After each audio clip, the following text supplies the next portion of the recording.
घर रहने का जो इश्यू है उसका खत्म करने का काम करें। धन्यवाद सर।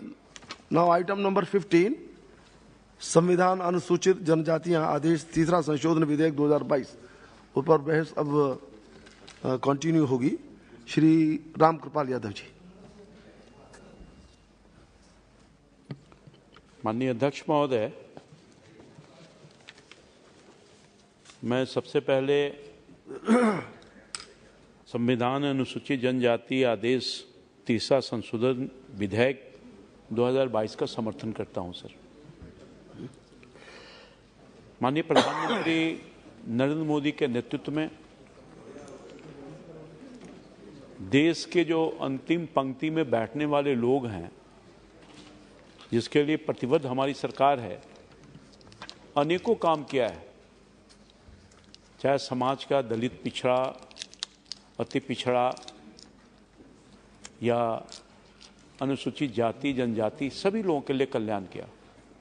और कल माननीय मंत्री जी जब अपना वक्तव्य दे रहे थे तो उन्हें विस्तार से ये जो जनजातियों के लिए कार्यक्रम चलाए जा रहे हैं भारत सरकार के माध्यम से, कि किस तरह से उनका सहज जीवन हो सके, अपलिफ्ट वो कर सकें, कई योजनाओं का भी जिक्र करने का काम किया है। उसके पिछले 8 वर्षों के हमारी सरकार में बहुत ही उसके सार्थक असर हुए हैं। वैसे हमारी सरकार ने, मोदी जी की सरकार ने, मोदी जी के नेतृत्व में हर वर्ग और हर तबका के लिए चिंता करने का काम किया है। कोई भी ऐसा वर्ग नहीं है जो विकास से अछूता है, जिसकी गरीबी, फटहाली, अशिक्षा सबसे निकालने का काम नहीं किया हो। और ख़ास तौर पर उस जमाने से ये आदिवासी समाज के जो लोग हैं, जो वंचित समाज रहा है, जिनके ऊपर आज़ादी के बाद से ही ध्यान जितनी देनी चाहिए थी पूर्ववर्ती सरकार ने नहीं देने का काम किया, और उस बदहाली से आज भी गुजर रही थी। हमारी सरकार 2014 में बनती है मोदी जी के नेतृत्व में, तो उन्हें जो सार्थक प्रयास किया है उसके परिणाम दिख रहे हैं सर। उनके बच्चे पढ़ लिख रहे हैं, रोजी रोजगार पा रहे हैं, उनका रहन सहन सब में तब्दील हुआ है। महोदय, एक्चुअली ये बिल तो हिमाचल प्रदेश से संबंधित है, मगर मैं आग्रह करना चाहूँगा माननीय मंत्री जी का और सरकार का, बिहार के जो लोहरा जाति के संदर्भ में जो बिल्कुल परेशानी हालत से गुजर रहे हैं सर। बिहार में सर लोहरा जाति की बहुत बड़ी व्यापक संख्या, जनसंख्या है। और जब सन 1950 से ही जनजातीय सूची के में क्रमांक नंबर 20 पर नोटिफाइड है सर।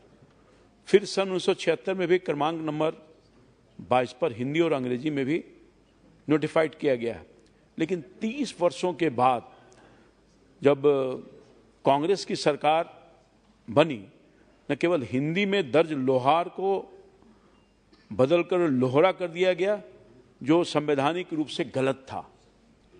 इसमें लगभग 30 लाख लोहार को संवैधानिक हक से असंवैधानिक तरीके से वंचित करने का काम किया। सब का खेल है सर।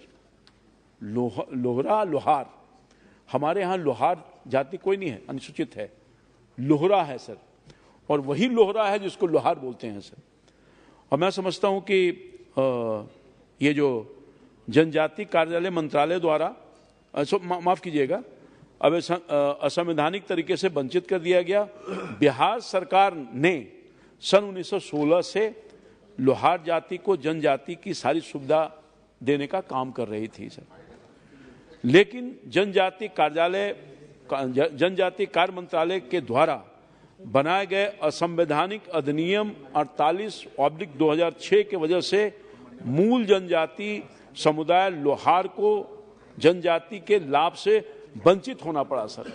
सरकार की इस पॉलिसी के अनुसार सर, बिहार सरकार ने लोहार जाति को सन 1906 तक जनजाति की सुविधा देते रहने का काम की थी, परंतु जब 2015 में सर इसको असंवैधानिक और गैर कानूनी और निरर्थक अधिनियम संख्या 48/2006 को एक्ट नंबर 23/2015 से रिपील करने का काम किया है सर। लेकिन जनजाति कार्य मंत्रालय आज तक हिंदी में दर्ज लोहार है लोहरा है उसको अभी तक जीवित रखने का काम किया है सर।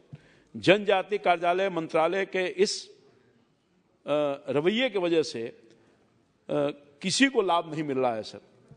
बिहार के जो लोहार जाति के लोग हैं उनको किसी को लाभ नहीं मिल रहा है। लोहार में जो विभेद करने का काम किया उसके वजह से, क्योंकि बिहार में जैसा कि मैंने आपको बताया सर, लोहारा नाम की कोई जनजाति नहीं पाई जाती। हमारे यहाँ सर झारखंड के बंटवारे के बाद जनजातियों की संख्या बहुत कम हो गया सर, लगभग 2% है सर।